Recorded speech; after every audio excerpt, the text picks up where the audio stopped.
Nous connaissons bien ces méchants qui nous suivent, qui est bien là, présent dans tout le long de notre marche terrestre. Dimanche après dimanche, ici sur ce pupitre, eh bien, il nous est rappelé qui sont ces méchants qui nous volent notre vie. On les connaît bien. Mais ce matin, je voudrais encore reprendre un temps pour bien les identifier. Le Seigneur nous demande de bien identifier qui sont nos méchants. Alors, avec les cordes, il y en a au moins 3. Il y a 3 méchants qui nous tirent. 3 méchants. Le premier, c'est le péché. Voilà, le premier, c'est le péché. Comme ça fait une image. Le premier, c'est le péché.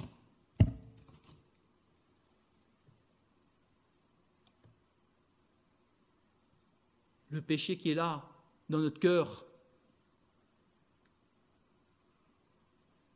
Il est vrai qu'en étant chrétien, nous avons le Christ maintenant qui habite dans nos cœurs.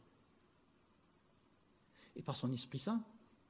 Et son Esprit Saint nous examine, nous scrute notre cœur, notre façon de faire. Et nous sommes en malaise. Il y a une lutte quand nous péchons. Parce que Dieu ne tolère pas le péché. Les choses saintes ne peuvent pas être avec les choses du monde.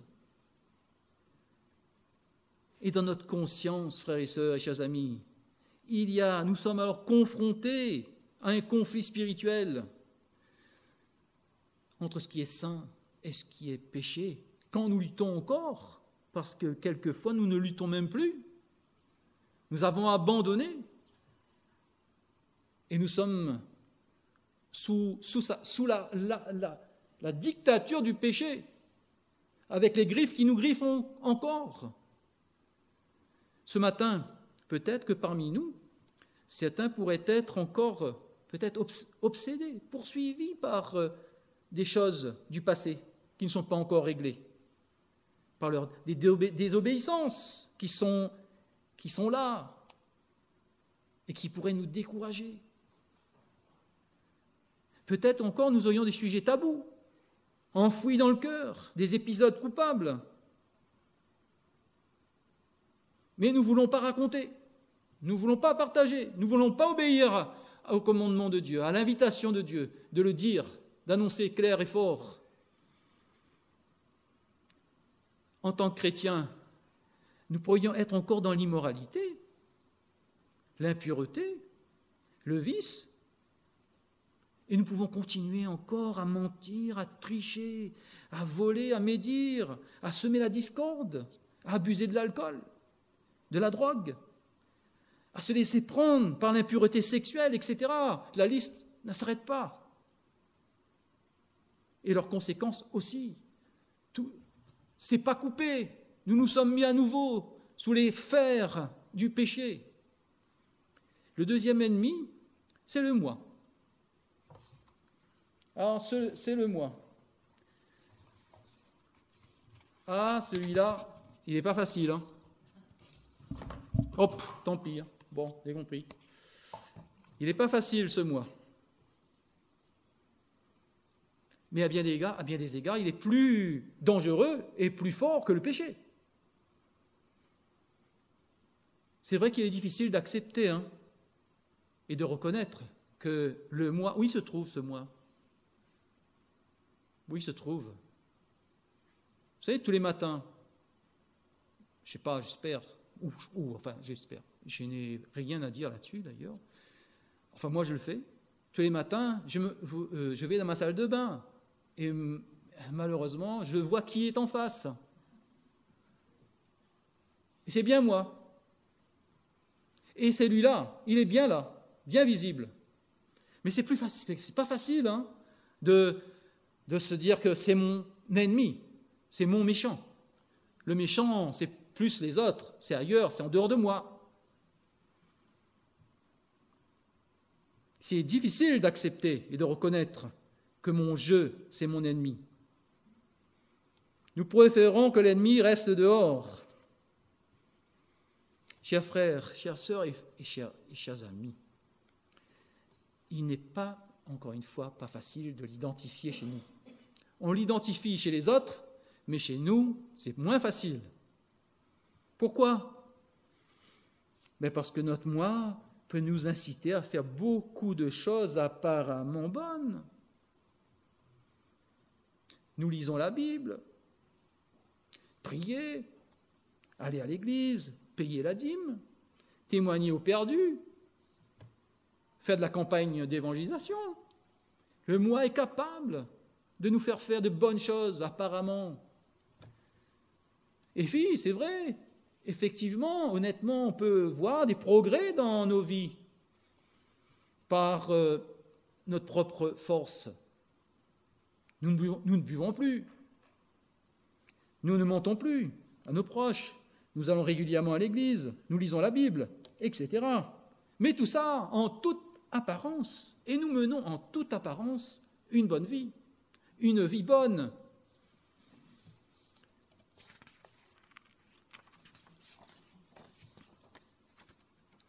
Le moi, il a une double vie. Nous sommes dans une dictature du moi. Nous sommes dans une prison avec le moi.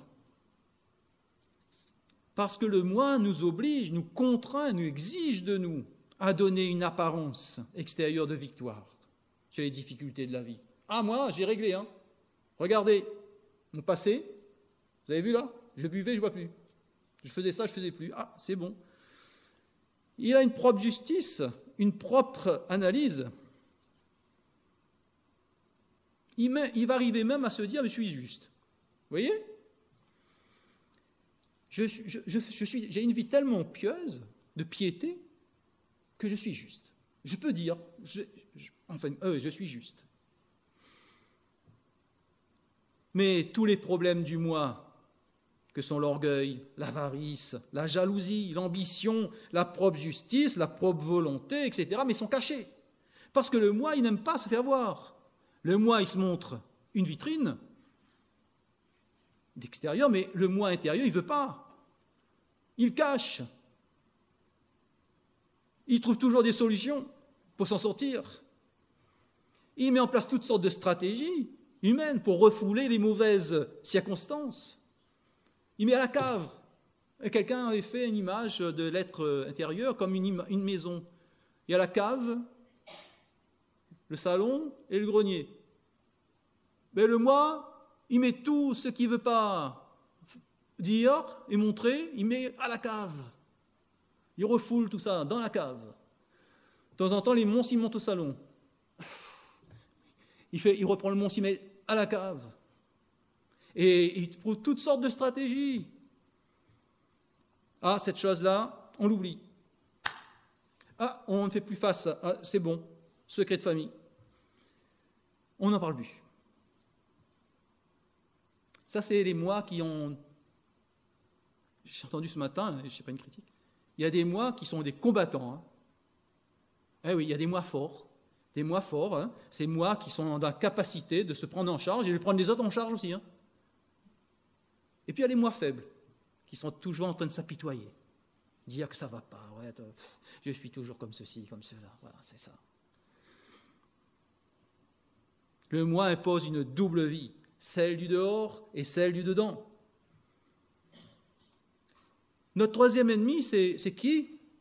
Alors là, c'est celui-ci. C'est Satan. Satan. Dans la parole, on présente Satan comme l'accusateur, l'adversaire.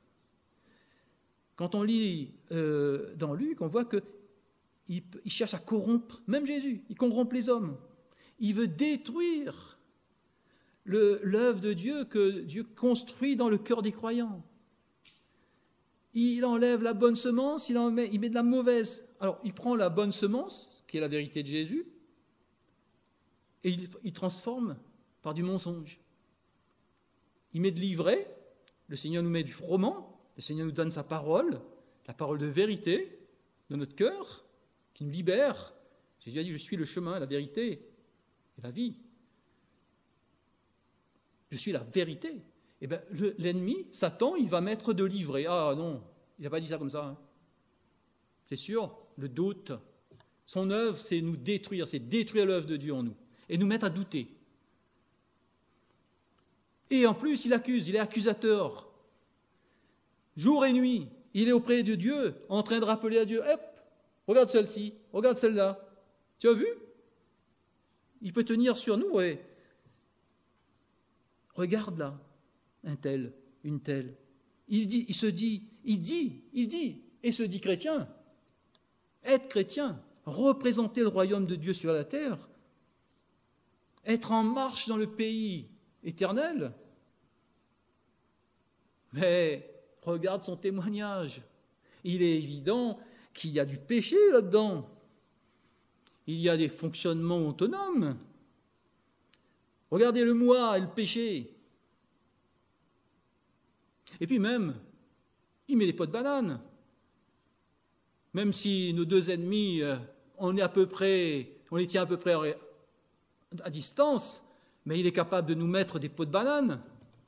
Dans la prière, Jésus a dit, dans sa prière de Matthieu 6, une prière adressée au Père, « Père, Père, délivre-nous du mal. » Nous avons un combat, mais pas un combat tout seul, mais c'est le Père qui coupe l'œuvre du Satan. « Père, délivre-nous du malin. » Chers amis, chers frères ou chères sœurs, peut-être ce matin, certains pourraient être tentés de ne pas regarder et raconter leur passé parce qu'ils ont honte. Ils ont honte de quelque chose. Ils ont peur de venir à Dieu et raconter ce qu'ils ont fait. Cette honte et cette peur, ce n'est pas Dieu. C'est Satan, l'ennemi, qui met ça dans notre cœur, ce mensonge. Peut-être que certains passent par des moments, des épreuves, dans leur chair, dans leur corps, et pourtant c'est injustifié. Ils se demandent, mais pourquoi? À quoi bon, Seigneur? Ils sont tellement découragés, et ils ne voudraient pas regarder leur passé avec le Seigneur qui coupe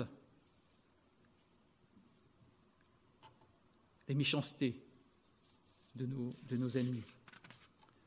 Regardons notre passé en identifiant bien nos ennemis qui nous coupent, qui nous rend esclaves et qui nous enlèvent la joie, la paix que le Seigneur met dans notre cœur. Troisième point, nous devrions apprendre à regarder notre passé, pas lointain, proche, il y a une seconde, mais avec les yeux de la foi en Jésus-Christ. En Jésus-Christ. Le psaume 29 nous invite à plonger notre regard dans notre vie avec le verset 4. L'Éternel est juste, il a coupé les cordes des méchants. Le Seigneur Jésus n'a pas seulement... Comment comprendre cette image de charrue? Le Seigneur, c'est écrit là, l'Éternel est juste, il a coupé les cordes des méchants. Mais s'il n'y a que ça, qu'est-ce qu'ils peuvent faire les méchants, le moi, le péché et Satan? Ils vont rester comme ça, rien faire? Eh bien oui, le Seigneur, c'est vrai, d'un point de vue spirituel, et c'est acquis. Le péché a été détruit à la croix. Satan a été vaincu, et le moi aussi.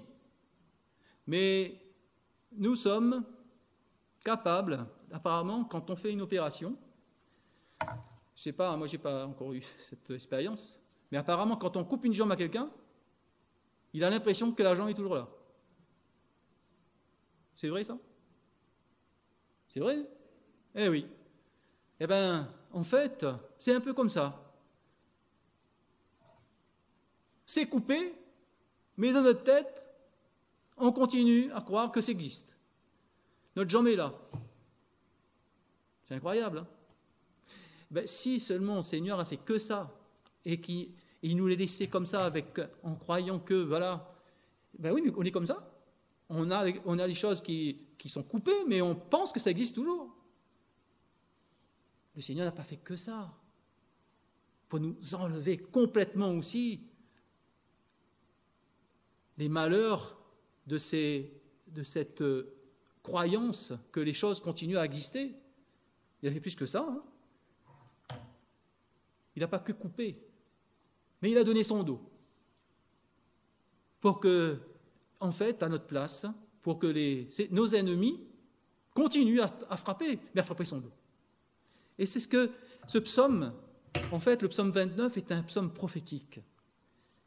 On parle là de ce que Jésus a fait à la croix. À la croix, parce que lui aussi, il a été lapidé, massacré. Mais pour nous, pour prendre sur lui toute notre maladie, nos erreurs, nos souffrances. Parce que nous ne sommes pas justes. Nous méritons, nous, d'être frappés, puisque nous ne sommes pas justes. Le seul juste, c'est Jésus-Christ. Et c'est sûr que Jésus-Christ, à la croix, il a coupé vraiment les cordes des méchants. C'est la vérité. On dit, Jésus coupe la corde du péché par son sang. Selon 1 Jean 1,7, si nous marchons dans la lumière, nous sommes en communion les uns avec les autres, et le sang de Jésus-Christ nous purifie de tout péché. Ceci inclut les péchés passés, présents et à venir. Aussi longtemps que nous marchons et continuons à marcher dans la lumière, confessant nos péchés quand ils se produisent. Frères et sœurs, nous avons s'il y a encore des restes, des choses qu'on ne peut pas regarder encore, des souvenirs, s'ils sont des péchés, nous sommes appelés, par la grâce de Dieu, à les confesser et compter sur le sang de Jésus qui nous purifie de ce que nous avons fait. Et nous avons aussi à invoquer le sang de Jésus pour nos péchés à venir, parce qu'il nous garde par son sang. Souvent, on aurait tendance peut-être à confesser ce que nous avons fait, mais nous oublions que nous avons aussi une responsabilité de dire « Seigneur, ton sang qui nous garde pour notre avenir et notre présent ». Et Jésus a coupé à la croix le moi. Si le sang s'est occupé du péché, mais la croix s'est occupée du pécheur. Et nous sommes, et notre moi, et il est cloué sur la croix de Jésus. Il est mort. C'est comme notre jambe coupée, mais il est mort. Mais nous lui donnons encore une autorité qu'il n'a pas. Jésus coupe la corde de Satan par sa résurrection, par sa vie éternelle qu'il est et qu'il fait auprès du Père. Il est écrit, Jésus proclame que celui qui vaincra, je le ferai asseoir avec moi sur mon trône, comme moi j'ai vaincu et me suis assis avec mon Père sur son trône. Si par la foi, c'est par la foi, déjà aujourd'hui, regardons-nous assis avec Christ dans les lieux célestes. Et Jésus nous dit, nous sommes vainqueurs de nos épreuves par rapport à cet ennemi.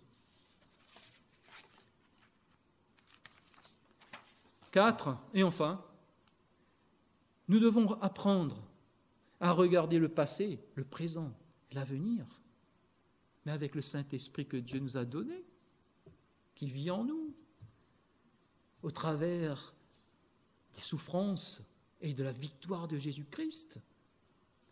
Le Seigneur nous a équipés depuis son œuvre à la croix.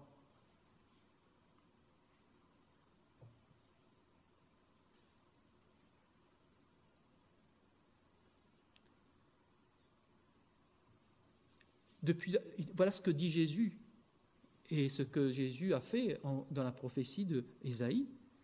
Les évangiles nous racontent que Jésus a été opprimé, mais à la fin de sa vie, Christ a pu dire « J'ai donné mon corps, mon dos à ceux qui frappaient et mes joues à ceux qui arrachaient le poil. Je n'ai pas caché ma face à l'opprobre et au crachat. » En Jésus, contemplons, le Seigneur nous appelle à regarder à la croix, à contempler tous les malheurs qu'il porte sur lui innocent, à notre place, et par le Saint-Esprit qui nous examine, qui nous montre exactement c'est ce qui ne va pas. Mais ce qui ne va pas, le malheur, si nous sommes dans l'angoisse, pourquoi? Regardons, Jésus porte l'angoisse à la croix. Mais lui, il était juste, il ne méritait pas ce châtiment de l'angoisse. Mais parce que c'est une malédiction que Dieu a dit dans Deutéronome 28. Si vous obéissez à Dieu, voilà toutes les bénédictions que je vous aurez. Mais si vous n'obéissez pas à Dieu, voilà toutes les malédictions. Et dans les malédictions de Deutéronome 28, vous serez dans l'angoisse et dans la tristesse, dans la mort. Le Seigneur nous a donné les moyens. Il a dit, faites ceci, après avoir donné son dernier repas avec ses amis sur terre, il a donné un commandement, un conseil.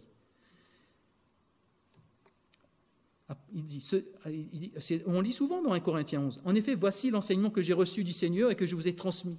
Le Seigneur Jésus, dans la nuit où il fut livré, prit du pain et après avoir remercié Dieu, il rompit et dit, « Ceci est mon corps qui est pour vous. Faites ceci en mémoire de moi. » De même, il prit la coupe après le repas et dit, « Cette coupe est la nouvelle alliance de Dieu, garantie par son sang.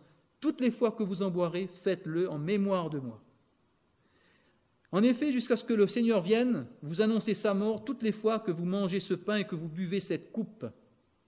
Le Seigneur nous demande, frères et sœurs, dans notre marche, sur cette terre, dans ce tabernacle, dans ce pèlerinage, quelles que soient les situations dans lesquelles on est, d'avoir l'esprit, un œil sur la croix, de contempler Jésus, de voir toutes les souffrances, que ces souffrances de Jésus occupent notre tête et notre bouche pour mieux comprendre les nôtres, parce que le Seigneur en fait une compte. C'est lui le grand moissonneur. Il y a ceux qui veulent, pour finir avec une image positive, de la charrue. La charrue, pourquoi on utilise cette charrue dans le monde agricole? C'est pourquoi? En fait, c'est pour préparer la terre, pour que la terre puisse accueillir le grain, pour que le grain puisse fructifier. Et quelque part, le Seigneur, qui est toujours à l'œuvre dans nos épreuves, il n'est jamais absent.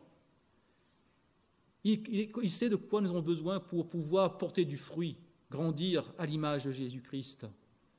Et les épreuves, les afflictions en font partie, parce qu'il veut que nous devenions des êtres, des femmes, des hommes, à l'image de son Fils Jésus, que nous puissions être victorieux en Jésus-Christ et grandir et montrer au monde par nos afflictions comment notre témoignage, par le témoignage dans lequel on passe, pour témoigner que voilà, Jésus est sur nous au travers de notre foi.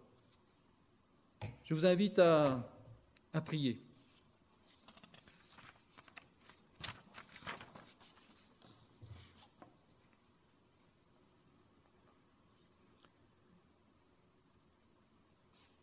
Seigneur, notre Dieu, merci parce que tu nous connais, tu nous as rencontrés, tu nous as créés, tu connais toute notre destinée.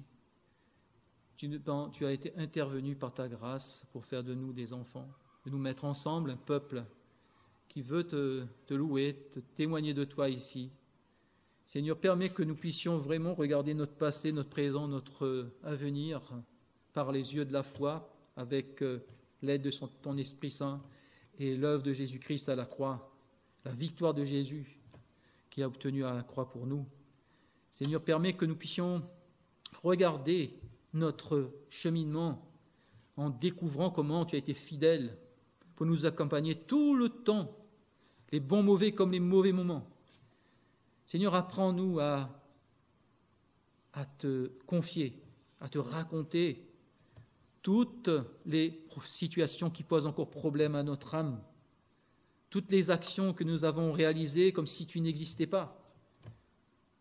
Seigneur, amène-nous à la repentance, permets que nous plions le genou, que nous puissions vraiment accepter de voir notre faute, notre culpabilité, et que nous méritons, en fait, souvent cette épreuve. Mais, Seigneur, ce n'est pas pour nous décourager, parce que tu es un Père miséricordieux, mais saint. Seigneur, mais parce que tu as prévu aussi le moyen de nous en sortir en Jésus-Christ. Seigneur, permets que nous puissions régulièrement faire ce travail de retour et de pouvoir regarder notre aujourd'hui, notre demain et notre passé.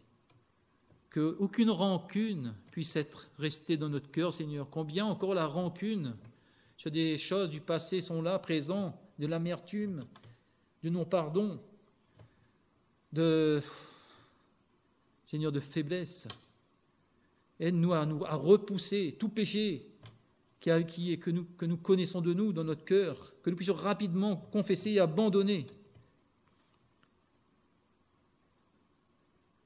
Seigneur, parce que si nous ne le faisons pas, l'ennemi est là pour nous accuser devant toi. Seigneur, délivre-nous du malin. Aide-nous, Seigneur Jésus-Christ, dans notre route. Que ta volonté soit faite, au nom du Seigneur Jésus-Christ. Amen. Je vous invite à chanter un cantique comme une prière. Ne crains pas la tempête, reste tranquille, la paix viendra. Relève donc la tête, regarde à Jésus, sois plein de foi. Qu'importe l'adversaire, chasse la crainte, il est vaincu. Au nom puissant de Jésus-Christ, l'ennemi s'enfuit, nous sommes vainqueurs. Amen.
Que Dieu nous garde, que nous puissions compter sur son appui, que nous puissions répondre à sa demande de pouvoir faire le point avec lui, de nous examiner comme la parole nous demande. Et examinons-nous par le Saint-Esprit. Laissons le Saint-Esprit nous examiner afin que nous puissions être délivrés et être victorieux en Jésus-Christ tout le long de la semaine. Amen.